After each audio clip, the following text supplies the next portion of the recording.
ಕರ್ನಾಟಕ ರಾಜ್ಯ ಮಹಿಳಾ ಆಯೋಗದ ಅಧ್ಯಕ್ಷೆ ಡಾಕ್ಟರ್ ನಾಗಲಕ್ಷ್ಮಿ ಚೌಧರಿಯವರು ಮಾರ್ಚ್ 5ರಂದು ಪುತ್ತೂರಿಗೆ ಭೇಟಿಯನ್ನ ನೀಡಿದ್ದು, ಈ ವೇಳೆ ಮದುವೆಯಾಗುವುದಾಗಿ ನಂಬಿಸಿ ವಂಚಿಸಿದ್ದ ಪ್ರಕರಣದ ಸಂತ್ರಸ್ತೆಯ ಮನೆಗೆ ಭೇಟಿಯನ್ನ ನೀಡಿ ಸಾಂತ್ವನ ಹೇಳಿದರು. ಕರ್ನಾಟಕ ರಾಜ್ಯ ಮಹಿಳಾ ಆಯೋಗದ ಅಧ್ಯಕ್ಷೆ ಡಾಕ್ಟರ್ ನಾಗಲಕ್ಷ್ಮಿ ಚೌಧರಿಯವರು ಪುತ್ತೂರಿಗೆ ಭೇಟಿ ನೀಡಿದ್ದು, ಈ ವೇಳೆ ಮದುವೆಯಾಗುವುದಾಗಿ ನಂಬಿಸಿ ವಂಚಿಸಿದ ಪ್ರಕರಣದ ಸಂತ್ರಸ್ತೆ ಮನೆಗೆ ಭೇಟಿ ನೀಡಿ ಸಾಂತ್ವನ ಹೇಳಿದರು. ಮಾರ್ಚ್ 5ರಿಂದ 3 ದಿನಗಳ ಕಾಲ ದಕ್ಷಿಣ ಕನ್ನಡ ಜಿಲ್ಲೆಯಲ್ಲಿ ಪ್ರವಾಸ ಕೈಗೊಂಡಿರುವ ಅವರು ಪುತ್ತೂರಿನಲ್ಲಿ ಮದುವೆಯಾಗುವುದಾಗಿ ನಂಬಿಸಿ ವಂಚಿಸಿದ ಪ್ರಕರಣದ ತಾರೆಗುಡ್ಡೆಯ ಸಂತ್ರಸ್ತೆಯ ಮನೆಗೆ ಭೇಟಿ ನೀಡಿದರು. ಬಳಿಕ ಮಾಧ್ಯಮದ ಜೊತೆಗೆ ಮಾತನಾಡಿದ ಅಧ್ಯಕ್ಷರು, ಸಂತ್ರಸ್ತೆಯ ಪರವಾಗಿ ತಾಯಿಯಂತೆ ಅವಳ ಜೊತೆ ನಿಲ್ಲುತ್ತೇನೆ. ಮಹಿಳಾ ಆಯೋಗ ನೊಂದ ಮಹಿಳೆಯರಿಗೆ ತಾಯಿ ಸ್ಥಾನದಲ್ಲಿದ್ದು ಸಹಾಯ ಮಾಡುತ್ತದೆ.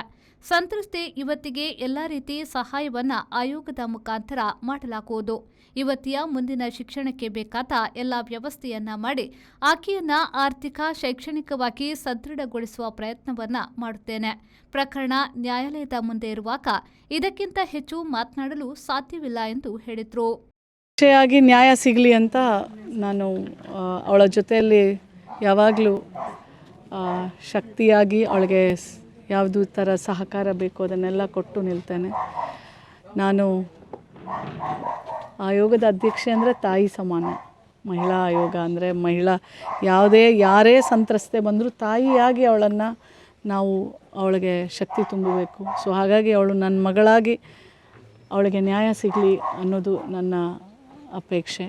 ಮತ್ತು ಅವಳ ಮುಂದಿನ ಭವಿಷ್ಯಕ್ಕೂ ಸಹ ಅವಳ ಮುಂದೆ ಎಜುಕೇಷನ್ ಪರ್ಸ್ಯೂ ಮಾಡಲಿಕ್ಕಾಗಲಿ ಎಲ್ಲದಕ್ಕೂ ಸಹಕಾರ ಮತ್ತು ಶಕ್ತಿಯನ್ನು ಅವಳಿಗೆ ತುಂಬ್ತೇನೆ ಅಂತ ಹೇಳಿದ್ದೀನಿ. ಮತ್ತು ಕಾನೂನಲ್ಲಿ ಇಬ್ಬರು ಆಲ್ರೆಡಿ ಹೋರಾಟ ಮಾಡ್ತಾ ಇರೋದ್ರಿಂದ ಅದ್ರ ಬಗ್ಗೆ ಕಮೆಂಟ್ ಮಾಡೋದು ಬೇಡ.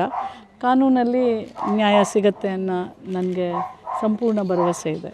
ಕಾನೂನು ಹೋರಾಟಕ್ಕೆ ಬೆಂಬಲ ನಡೀತಾ ಇದೆಯಲ್ಲ, ಇನ್ನು ಬೆಂಬಲ ಏನಿದೆ? ಕಾನೂನು ಪ್ರಕಾರ ಹೋರಾಟ ನಡೀತಾ ಇದೆ. 100% ಆಯೋಗ ಅಂದರೆ ಕಮಿಷನ್ ಅಂದರೆ ಕಾನೂನಿನ ಒಂದು ಅಂಗ. ಸೊ ಕಾನೂನು ಪ್ರಕಾರ ಹೋರಾಟ ಮಾಡ್ತಾ ಇರೋ ಮಗಳಿಗೆ ಖಂಡಿತವಾಗ್ಲೂ ನಾವು ಅವಳ ಪರ ಇರ್ತೇವೆ. ಅನೀಶ್, ವಿ4 ನ್ಯೂಸ್, ಪುತ್ತೂರು.